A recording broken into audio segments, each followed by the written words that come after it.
So ayan mga ma'am and sir, may aaminin lang po kami. Ayun, naaminin ko lang una, hindi ko na ho kaya. Kaya kailangan ko ng editor. So ayun po mga ma'am and sir, ayan, makalipas mahigit magtatatlong taon, napag-isip-isip ko na kailangan ko na ng tulong nyo, isa sa inyo.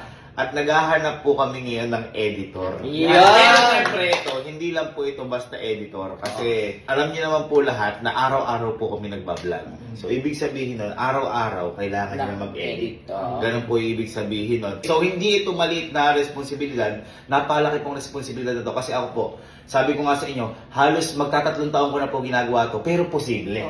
Posible. Araw-araw yun. Kaya ang una namin criteria sa editor namin, kailangan yung dedicated siya, masipag at saka matyaga.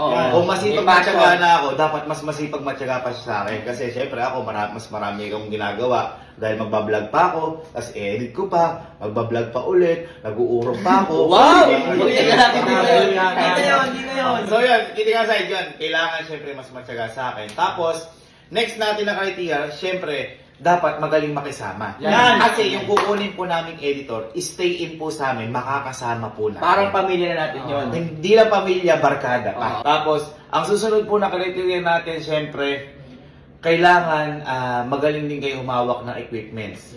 Kailangan sanay kayo humawak ng camera. Kailangan sanay din kayo kahit knowledge lang. Kumbaga, sanay din kayo humawak ng drone kasi tatapatin ko na kayo, minsan pagkasama kayo sa mga event namin, kasama kayo sa mga gala namin, syempre, kayo paghahawakan ko ng camera, kayo yung, kasi para alam niyo yung kwento na mangyayari. At para alam nila yung i-edit nila. Para alam niyo yung storyboard, i-edit. Okay? Next naman po natin, syempre, yung kagalingan. Ayan. So, kailangan, syempre, sanay kayo mag-Adobe Premiere Pro, Adobe Illustrator, Adobe After Effects. Kumbaga, may mga background kayo doon. Kumbaga, may essential knowledge kayo doon. And sa mga iba pang editor para mas flexible kasi kayo. Kasi ako po, ang alam ko lang pong gamitin is Sony Vegas.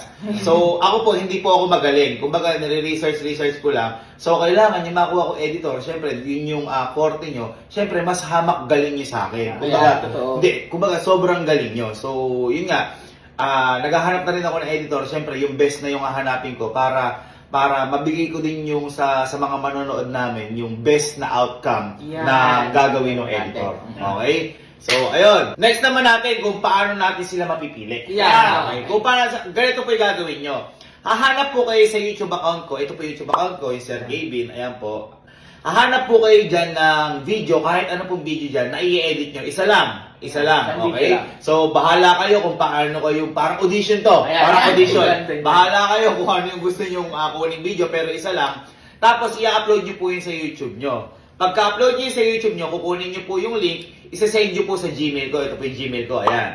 Isa-send nyo po sa akin yung link ng video, tapos isa-send nyo po sa akin yung mismong video. So, ibig sabihin, baka nasa G Drive nyo yun, kasi malaki yung file.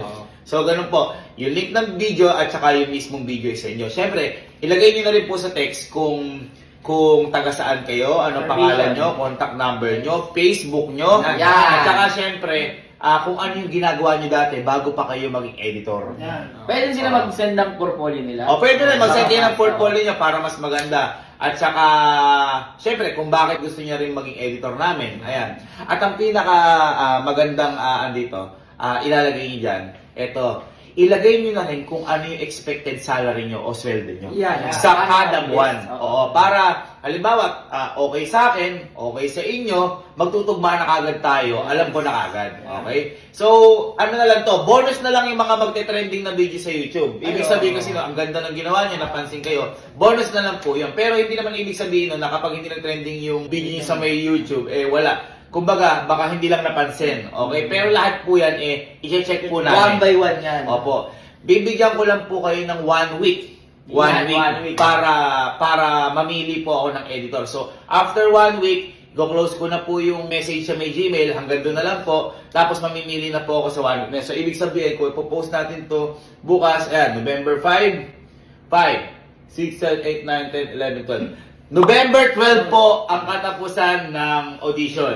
Okay? So after November 12 ay mamimili na po kami nun. Okay, so i-announce na lang po namin kung sino yung magiging editor po namin. So ayun mga ma'am and sir, good luck po. Good luck, guys. And sana po, sana po talaga gustong-gusto niyo rin po kami makasama, lalo na po yung magiging editor po namin. Again, sinasabi ko na po kagad, hindi po madali yung mangyayari kasi po araw-araw po kami nagbablog.